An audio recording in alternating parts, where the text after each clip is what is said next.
जय हिंद दोस्तों। स्वागत है आपका हमारे YouTube channel Andy to edu पर। तो आज हम बताएंगे पोलर सदिश और एक्सियल सदिश। ये एक हमारे स्टूडेंट ने कमेंट किया था कि सर पोलर सदिश और एक्सियल सदिश के बारे में बता दीजिए, पोलर वेक्टर एक्सियल वेक्टर। तो आज हम बताएंगे पोलर वेक्टर और एक्सियल वेक्टर के बारे में अच्छे से विस्तार से। तो वीडियो को अंत तक देखिए। चलिए शुरू करते हैं। तो अगर कोई पूछे कि पोलर सदिश और एक्सियल सदिश में मेनली अंतर क्या होता है, पोलर सदिश होता है एक रेखीय सदिश और एक्सियल सदिश होता है घूर्णी सदिश। भाई इतनी चीज ध्यान कर लो, छोटी सी चीज है, सबसे छोटी। पोलर सदिश होता है हमारा रेखीय और एक्सियल होता है घूर्णी। अब देखो इसे अच्छे से समझने के लिए, जैसे होता है विस्थापन। विस्थापन पोलर सदिश का एक एग्जाम्पल है विस्थापन। अब विस्थापन में क्या क्या होता है, स्टार्टिंग पॉइंट होता है, एंडिंग भी होता है। और वेग में एंडिंग नहीं होता। अब जैसे हमने बता दिया, वेग में स्टार्टिंग होता है लेकिन एंडिंग नहीं होता। विस्थापन में स्टार्टिंग एंडिंग दोनों पॉइंट होते हैं। मतलब ऐसा सदिश जिसमें स्टार्टिंग पॉइंट हो, ऐसा सदिश जिसमें स्टार्टिंग पॉइंट हो, वो होता है पोलर सदिश। ठीक है, इतनी चीज ध्यान रख लो। सबसे पहली बात, स्टार्टिंग पॉइंट। दूसरी कि ये क्या होते हैं, ये होते हैं लीनियर वेक्टर, क्योंकि इनकी क्रिया रेखा जो होती है एक लीनियर में होती है, इस प्रकार से रेखीय में होती है इनकी क्रिया रेखा, इसलिए ये पोलर कहलाते हैं।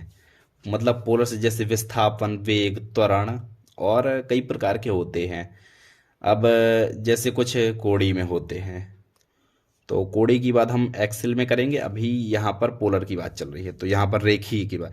जैसे मान लो एक ब्लॉक हमारे पास रखा है, डब्बा रखा है, इसमें हमने एफ बल लगाया इस दिशा में, एफ बल लगाया हमने इस दिशा में डब्बे, और ये डब्बा हमारा यहाँ पर ऐसी कंडीशन में कहीं आ गया। ठीक है, हमने सदिश लगाया किस डायरेक्शन में, लीनियर डायरेक्शन, रेखीय रेखीय दिशा में हमने हमने बल लगाया।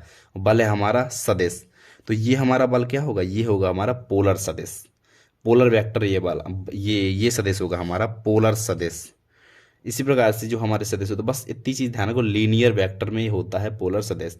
इसमें स्टार्टिंग पॉइंट होता है, ऐसा सदिश जिसमें स्टार्टिंग पॉइंट हो, पोलर सदिश कहलाता है। और पोलर सदिश की डायरेक्शन क्या होती है, पोलर सदिश की डायरेक्शन गति की दिशा में या फिर गति की विपरीत दिशा में होती है। इस दिशा में भी हो सकती है और इस दिशा में भी हो सकती है, वो अलग अलग कंडीशंस होती हैं कब कब कैसी होगी। लेकिन पोलर सदिश की डायरेक्शन या फिर उस गति की दिशा में होती है या फिर गति की विपरीत दिशा में होती है। बस इतनी चीज ध्यान रखनी है आपको। हाँ, तो अब है टॉपिक हमारा एक्सियल वेक्टर। एक्सियल वेक्टर देखो, पोलर सदिश में बताया कि आपका सदिश होता है रेखीय और एक्सियल में होता है आपका घूर्णी सदिश। इस प्रकार से घूर्णन करता है, किसी अक्ष के प्रता घूर्णन करता है। मतलब ऐसा सदिश जो किसी अक्ष के प्रता होता है, जिसकी गति किसी अक्ष के प्रता या फिर जिसकी दिशा किसी अक्ष के प्रता होती है, उसे कहते हैं हम एक्सियल सदिश।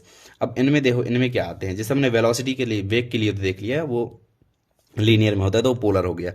अब हो गया कोणीय वेग, एंगुलर वेलोसिटी। ठीक है, एंगुलर वेलोसिटी में घूर्णी गति होती है।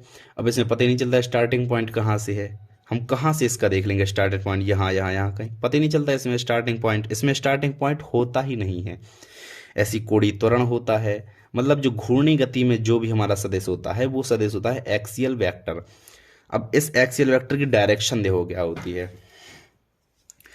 इस एक्सियल वेक्टर की डायरेक्शन हम निकालते हैं दो चीजों से, मैक्सवेल का कार के स्क्रू का नियम या फिर दाएं हाथ का नियम।